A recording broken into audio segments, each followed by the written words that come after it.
Good evening to all of you and welcome to all of you in OCIS PCS channel. कैसे हैं आप लोग? Hope so सभी अच्छे होंगे, पढ़ाई भी बहुत बेहतर चल रही होगी। तो हमारी सेशन चल रही है 69 BPSC में, आपकी साइंस की सेशन चल रही है। तो देख लेते हैं साइंस के सेशन में आज कौन कौन से क्वेश्चन हैं हम लोगों के पास। इसके अलावा ध्यान रखिएगा कि आज चूंकि वीक में 3 डेज साइंस की सेशन चलती है और वीक में 3 डेज आपकी हिस्ट्री की चलती है, तो कल से आपकी हिस्ट्री की सेशन स्टार्ट हो जाएगी जो आपकी सैटरडे तक चलेगी। तो स्टार्ट करते हैं और देखते हैं कि फर्स्ट क्वेश्चन साइंस में क्या है। हवा की अनुपस्थिति में गलनांक के नीचे एक ऐश को गर्म करना कहलाता है। Heating an ore below its melting point in absence of air is known as smelting, calcination, refining, roasting. क्या बोला जाता है इसे? इसे बोला जाता है आपका निस्तापन यानी कैल्सिनेशन। होता क्या है कि जो आप ओर देख रहे हैं, ये ओर, इस ओर से क्या क्या निकाला जाता है? नमी, हाइड्रेट्स, कार्बनिक पदार्थ आप बोल सकते हैं। कार्बनिक पदार्थ किससे? इससे, ओर से, और यानी एस से, इन सबको निकालने के उद्देश्य से, और से क्या क्या है? नमी है, हाइड्रेट्स और कार्बनिक पदार्थ को निकालने के उद्देश्य से ही हवा की अनुपस्थिति में गलनांक के नीचे क्या क्या आता है? अयस्क को यानी और को जो है गर्म किया जाता है और इस विधि को कहा जाता है कैल्सिनेशन कहा जाता है। अब बात आती है कि प्रगलन यानी स्मेल्टिंग। स्मेल्टिंग में क्या होता है? इसमें क्या किया जाता है? स्मेल्टिंग अगर बात की जाए तो स्मेल्टिंग आपको समझ में आ रहा है। प्रगलन हिंदी में क्या बोला गया? प्रगलन यानी गर्म करना और पिघलाना। इस विधि में थोड़ा सा बस ये ध्यान रखिएगा, गर्म करना प्लस पिघलना, गर्म प्लस पिघलना, ओके, पिघलाना, ये ध्यान रखिएगा, ये वर्ड गर्म प्लस पिघलाना। अगर इतना ध्यान रहेगा तो क्या होगा कि सपोज कोई क्वेश्चन दिया गया है, एक बस एक ट्रिक ध्यान रखिएगा कि स्मेल्टिंग में होता क्या, प्रगलन में क्या होता है? गर्म करके उस वस्तु को क्या करते हैं, जो पिघलने की प्रक्रिया होती है उसको हम क्या करते हैं? प्रगलन। स्मेल्टिंग में आता है वो, ओके। अब बात आती है रिफाइनिंग यानी शुद्धिकरण की। रिफाइनिंग तो होता क्या है? जो अशुद्धि, जो सपोज किसी भी आप देखेंगे कि इंडस्ट्री में कुछ ऐसे भी मतलब ओर वगैरह होंगे या कुछ ऐसे एलिमेंट होते हैं, तो हम लोग क्या करते हैं? शुद्धिकरण की तरफ क्या कहता है? जो अशुद्ध पदार्थ होते हैं, अशुद्ध जो तत्व होते हैं, अशुद्धियों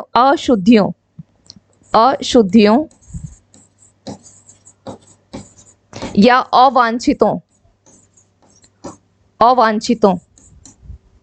ओके। अशुद्धि, बस इतना ही ध्यान रखिए, इतना भी काफी है। अशुद्धि को बस ध्यान रखिएगा कि इन तत्वों को, किसी पदार्थ से अशुद्धियों को निकालना, बस अशुद्धियों को निकालना,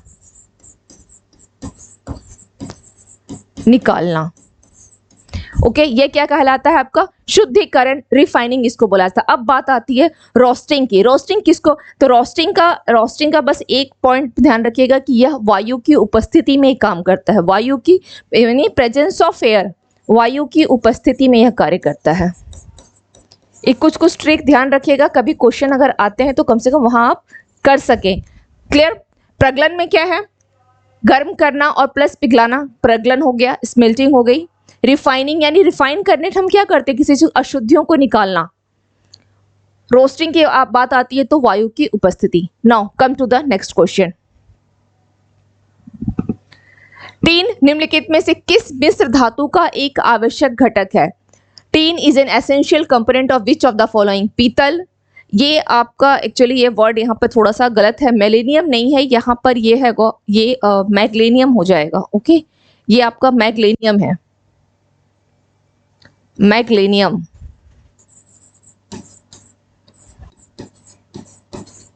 मैग्नीशियम लिखा हुआ है, ये मैग्नीशियम है, मैग्नीशियम, ओके। मैग्नीशियम इंग्लिश में भी लिख देती हूँ, मैग्नीशियम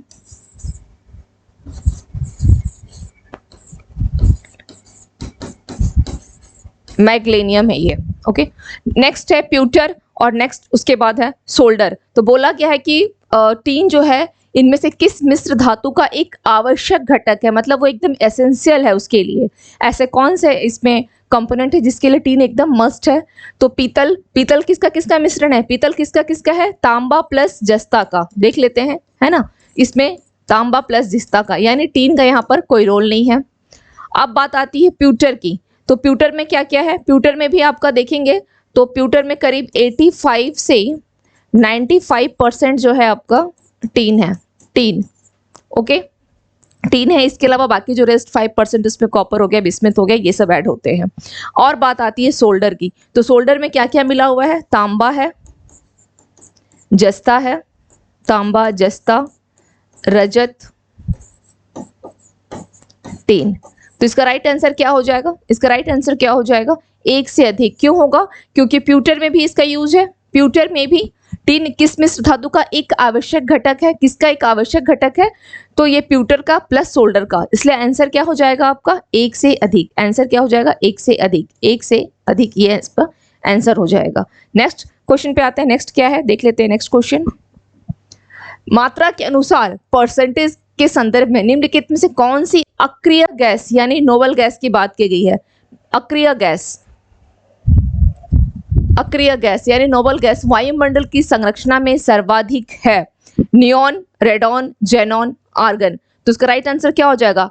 इसका राइट आंसर क्या होगा अगर मात्रा के अनुसार देखा जाए तो बोला है परसेंटेज के संदर्भ में which of the following noble gas is most abundant in composition of air in terms of percent by volume. तो देख लेते हैं सबसे ज्यादा। तो आप लोगों को ये ध्यान तो है कि जो नोबल गैसेस की बात की गई है वो कितने हैं? कितने हैं नोबल गैस? 6 आपके नोबल गैसेस हैं। 6 कौन कौन से हैं? यहाँ पे आपके 4 दिए हुए हैं, नियॉन, रेडॉन, जेनन, आर्गन। इसके अलावा और कौन सा है? हीलियम है एंड क्रिप्टन है। Krypton, helium and krypton, total आपके नोबल गैस कितने हो गए? 6 हो गए। नाउ अब हम लोग देख लेते हैं कि आर्गन जो है, अगर इसमें पूछा है कि सबसे ज्यादा अगर पूछा गया है कि in terms of percent by volume किसकी है, तो इसका राइट आंसर क्या हो जाएगा? आर्गन। आर्गन का है। क्यों? क्योंकि अगर आप आर्गन का देखेंगे तो करीब 0.93% है, 0.93%। नियॉन का अगर देखा जाए तो 0.001% में आता है। ओके, और अगर हीलियम का देखते हैं, हीलियम यहाँ पे दिया नहीं है ऑप्शन में, जेनन है। जेनन का देखते हैं तो ये 0.0009%। तो इन सब की अगर कंप्लीटली देखा जाए तो क्या होगा? 0.93% जो है सबसे अधिक है। तो मात्रा के अनुसार परसेंटेज के संदर्भ में कौन सी अक्रिय गैस है जो वायुमंडल की संरचना में सर्वाधिक है? तो वो आपका हो जाएगा आर्गन। नेक्स्ट क्वेश्चन, बेंजीन एक बहुलक है। मीथेन, बेंजोइक अम्ल, इथेन और एसिटिलीन। ये इथेन है, ETHAN, इथेन। ओके, नाउ इसका आंसर क्या हो जाएगा? इसका राइट आंसर क्या होगा? एसिटिलीन। एसिटिलीन हो जाएगा। बेंजीन का एक फॉर्मूला जो है, बेंजीन का फॉर्मूला क्या होता है? बेंजीन का फॉर्मूला क्या है? C6H6। ओके, अगर यहाँ पर ए दे रखा है, एसिटिलीन दे रखा है, या यहाँ पर इथीन, ओके, ये इथेन है और इथीन ध्यान रखिएगा, इथीन, ये इथीन, ETHYNE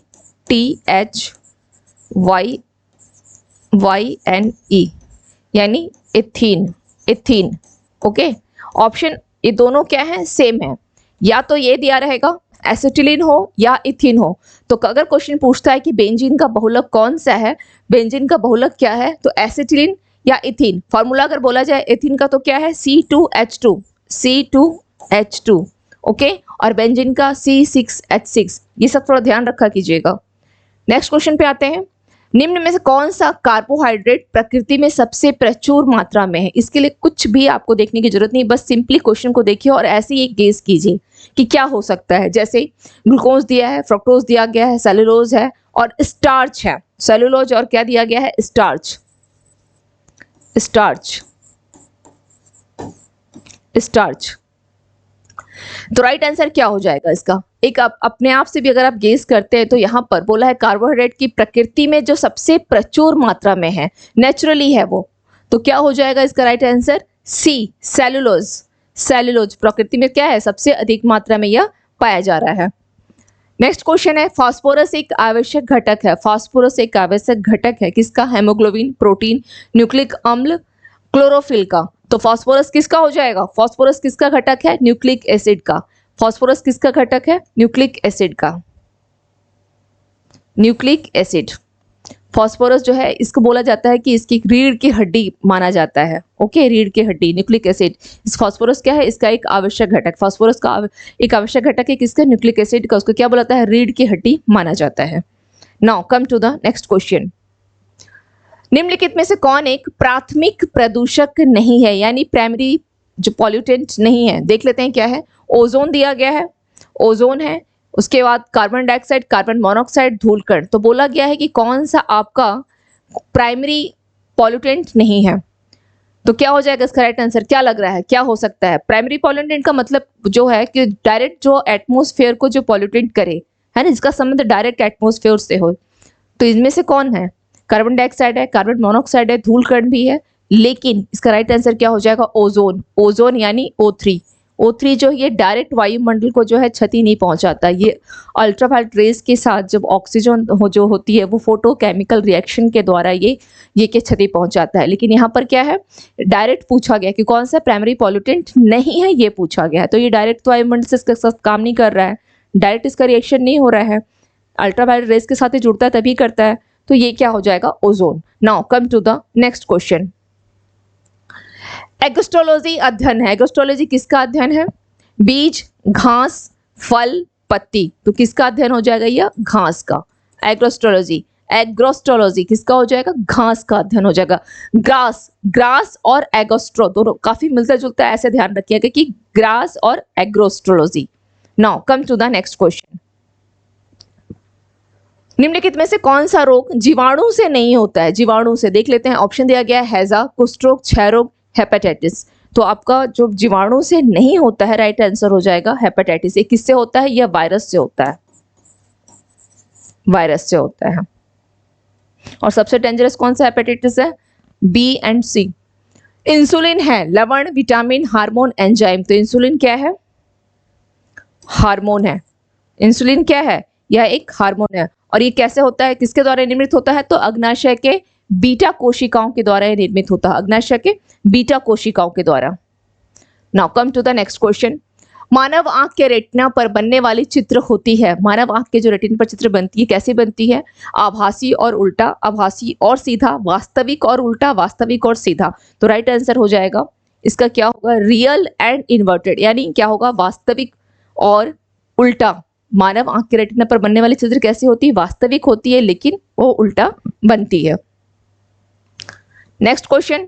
निम्नलिखित में से कौन मानव पाचन तंत्र का हिस्सा नहीं है? मानव के पाचन तंत्र का, गल ब्लैडर, आंत, यकृत, कॉर्निया।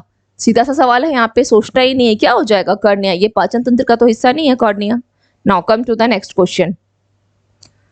निम्नलिखित में से कौन सा अर्धचालक नहीं है? अर्धचालक पूछा गया है, नहीं है।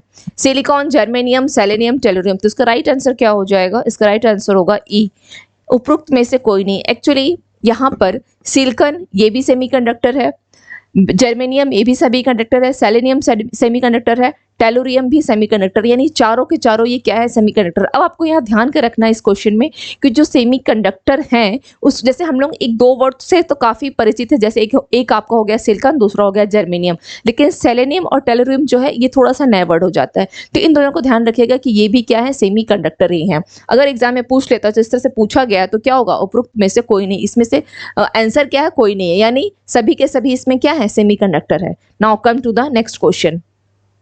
निम्नलिखित में से कौन सा एक रेडियोधर्मी तत्व नहीं है? Which of the following is not a radio active element? Cadmium, thorium, uranium, radium. तो इसका राइट आंसर क्या हो जाएगा? कैडमियम। कैडमियम क्या है? यह आपका रेडियो एक्टिव एलिमेंट नहीं है, लेकिन रेस्ट ऑफ तीन कौन कौन से? थोरियम हो गया, यूरेनियम हो गया, रेडियम हो गया, ये आपके रेडियो एक्टिव एलिमेंट हैं। कुछ चीजें जैसे आपका नोबेल गैस हो गया, रेडियो एक्टिव एलिमेंट हो गया, या आपका पूछ लेगा कि सेमीकंडक्टर कौन सा है, तो इसके थोड़े एग्जांपल्स को देख लीजिएगा, क्योंकि इस तरह के क्वेश्चंस को पूछता कंफ्यूजन वहां होती भी है। Now come to the next question. विद्युत आवेश को संचय करने के लिए प्रयुक्त उपकरण, आवेश को यानी an instrument use to store electric charge is known as transformer, transistor, capacitor, inductor. तो उसको कैपेसिटर बोला जाता है, जहां पर आप अपने इलेक्ट्रिक चार्ज जो होता है जिसको स्टोर करके रखते हैं उसको क्या बोला जाता है? कैपेसिटर के नाम से जाना जाता है, known as capacitor. Now come to the next question. रासायनिक ऊर्जा का विद्युत ऊर्जा में रूपांतरण होता है, यानी chemical energy is convert to, किस में कन्वर्ट होती है? इलेक्ट्रिकल एनर्जी में। तो किस में होता है? बैटरी, इलेक्ट्रिक हीटर, डायनेमो, परमाणु बम। तो किस में हो जाएगा? राइट आंसर क्या होगा? Battery. Conversion of chemical energy into electrical energy occurs in battery. Next question. गर्मियों में मृग तृष्णा निर्माण का कारण क्या है? गर्मियों में क्या होता है? मृग तृष्णा का निर्माण होता है, यानी जैसे आप ये सोच लीजिए कि रेगिस्तान में दूर में क्या दिखाई देता है कि पानी दिखाई देता है ना, तो वही क्या है, एक मृग तृष्णा का एग्जांपल वही है, मरीचिका जिसे आप बोल सकते हैं या मृग तृष्णा। गर्मियों में रेगिस्तान में ऐसा महसूस होता है, दिखाई देता है, महसूस भी नहीं तो दिखाई देता है कि हाँ वहाँ पर पानी है। तो इसका ऐसा क्यों होता है? प्रकाश का अपवर्तन, पूर्ण आंतरिक परावर्तन, प्रकाश का ध्रुवीकरण, प्रकाश का विवर्तन। तो उसका राइट आंसर क्या हो जाएगा? पूर्ण आंतरिक परावर्तन के कारण। क्यों होता है ऐसा? पूर्ण आंतरिक परावर्तन के कारण। ओके, पूर्ण आंतरिक परावर्तन के कारण। होता क्या है कि कुछ दूरी पर, जैसे गर्मी का सीजन है तो कुछ दूरी पर क्या होगा, पानी का भ्रम हो जाता है कि वहां पर पानी है।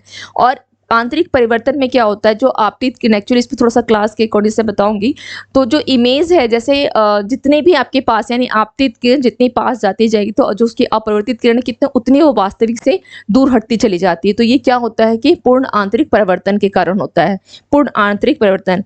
इसमें कि जैसे एक इमेज भी अगर बना कर, थोड़ा सा इसको डिटेल में अगर बताऊं तो इमेज वगैरह बना करके कि हाँ कैसे आपतित किरण पास आती है और ये अपने जो है ओरिजिनल अपवर्तित किरण जो उससे दूर होती चली जाती है। बीम जो है वो प्रतिबिंब आप देखेंगे तो एक पेड़ है, उससे जो प्रकाश की किरण आती है, फिर ये उल्टा टकरा करके जाता है। तो ये जो घटनाएं होती है होता है पूर्ण आंतरिक परावर्तन के लिए। Now come to the next question.